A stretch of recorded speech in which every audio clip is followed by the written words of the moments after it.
नमस्कार दोस्तों, स्वागत है आप सभी का। और शुरू करते हैं आज की क्लास। कल की क्लास में अपन ने यहाँ तक देखा था, तो अब करते हैं इसके आगे। तो आज की क्लास का पहला क्वेश्चन ये रहा आपके सामने। ठीक है, चलिए शुरू करते हैं।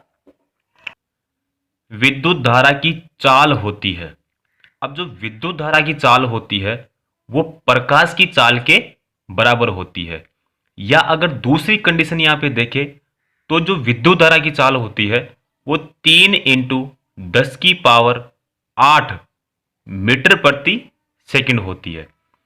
या फिर सेंटीमीटर प्रति सेकंड में अगर आपको पूछे तो 3 × 10⁻10 सेंटीमीटर प्रति सेकंड हो जाएगी। ठीक है। या फिर अगर आपको मील प्रति सेकंड में पूछता है कि विद्युत धारा की चाल मील प्रति सेकंड में क्या होती है, तो 1,86,000 होती है।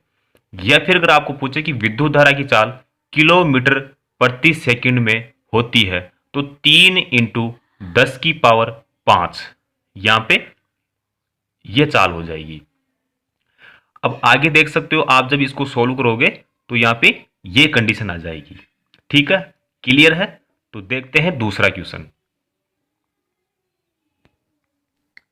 अगला क्वेश्चन अपना, कितने इलेक्ट्रॉन मिलकर एक माइक्रो एम्पियर विद्युत धारा बनाते हैं?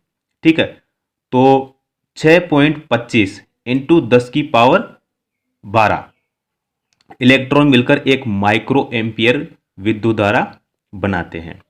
क्लियर है? अगला क्वेश्चन, एक खोखले गोलीय या एक खोखला जो गोला होता है, एक खोखले गोलीय चालक के भीतर विद्युत क्षेत्र जो इलेक्ट्रिक फील्ड होता है वो शून्य होता है। ठीक है।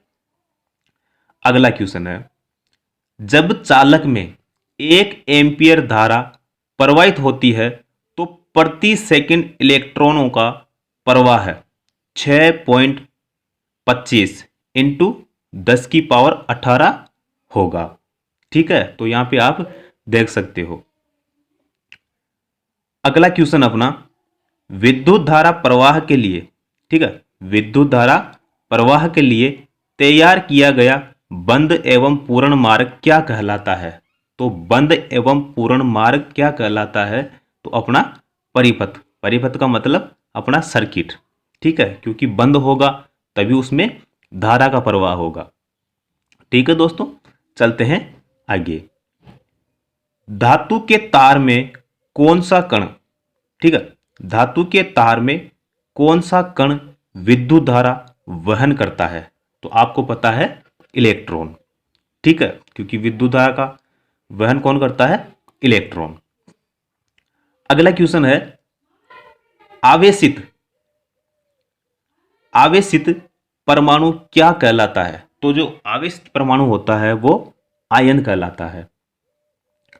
अगला क्वेश्चन अपना यहां पे, धारा प्रवाह स्थापित करने के लिए किसकी आवश्यकता होती है? धारा प्रवाह स्थापित करने के लिए किसकी आवश्यकता होती है? तो धारा प्रवाह के लिए अपन को पहले चाहिए चालक और दूसरा क्या चाहिए? वोल्टेज स्रोत। ठीक है, मतलब वोल्टेज स्रोत। अगला क्वेश्चन अपना, परमाणुओं अथवा परमाणु समूह के आयन बनने की प्रक्रिया क्या कहलाती है? तो वो क्या कहलाती है? आयनीकरण कहलाती है। अगला क्वेश्चन अपना, प्रत्येक पदार्थ छोटे छोटे कणों से बना होता है, उन कणों को क्या कहते हैं? तो जो छोटे छोटे कणों से बना होता है उसे अपन अणु कहते हैं। ठीक है दोस्तों, चलते हैं आगे।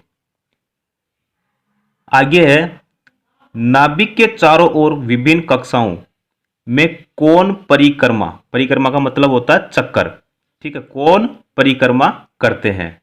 तो आपको पता है कि जो नाभिक के चारों ओर चक्कर लगाता है कक्षाओं में, वो लगाता है अपना इलेक्ट्रॉन। अगला अपना, अगर कोई व्यक्ति बेहोश हो जाता है तो सबसे पहले क्या करना चाहिए? अगर कोई व्यक्ति बेहोश हो जाता है तो सबसे पहले क्या करना चाहिए? तो उस व्यक्ति की श्वसन की जांच करनी चाहिए। उस व्यक्ति के श्वसन की जांच करनी चाहिए। अगला क्वेश्चन अपना, वर्कशॉप में भारी सामान उठाते समय अधिकतम भार शरीर के किस अंग पर होना चाहिए? तो अपने पैरों पे होना चाहिए। क्लियर है? अगला क्वेश्चन देखो, किसी तत्व के परमाणु की अंतिम कक्षा में उपस्थित इलेक्ट्रॉन क्या कहलाते हैं? जो अपना परमाणु होता है उसकी जो अंतिम कक्षा होती है उसमें जो इलेक्ट्रॉन होते हैं उन्हें क्या कहते हैं? तो उन्हें कहते हैं अपन संयोजी इलेक्ट्रॉन, या फिर अपन कह सकते हैं उनको फ्री इलेक्ट्रॉन। ठीक है, अगला क्वेश्चन देखो, धारा की जो दिशा होती है वो प्लस से माइनस की ओर होती है, मतलब धनात्मक से ऋणात्मक की ओर होती है। और जो धारा का जो प्रवाह होता है वो उच्च विभव से निम्न विभव की ओर होता है। धारा का जो प्रवाह होता है वो उच्च विभव से निम्न विभव की ओर होता है। अब धारा की जो दिशा होती है वो प्लस से माइनस की ओर होती है, मतलब धनात्मक से ऋणात्मक की ओर होती है। लेकिन जो इलेक्ट्रॉन है इसके विपरीत है, मतलब माइनस से प्लस की ओर इनकी जो गति होती है या फिर इनका प्रवाह होता है वो माइनस से प्लस की ओर, मतलब ऋणात्मक से धनात्मक की ओर। तो ये क्वेश्चन भी बहुत बढ़िया है और पूछा जाता है, और ये सारे क्वेश्चन लगभग एग्जाम में पूछा जाता है। फर्क सिर्फ इतना सा है कि वो अपन को कंफ्यूज करता है, बस थोड़ी लैंग्वेज चेंज करता है, या फिर वो क्या करता है सिर्फ आंकड़े चेंज करता है, बाकी कुछ भी नहीं है। बस आप लगातार तैयारी करते रहो। तो आज की क्लास यहीं पे ख़त्म करते हैं और देखते हैं अब अगली क्लास में। ठीक है दोस्तों, धन्यवाद।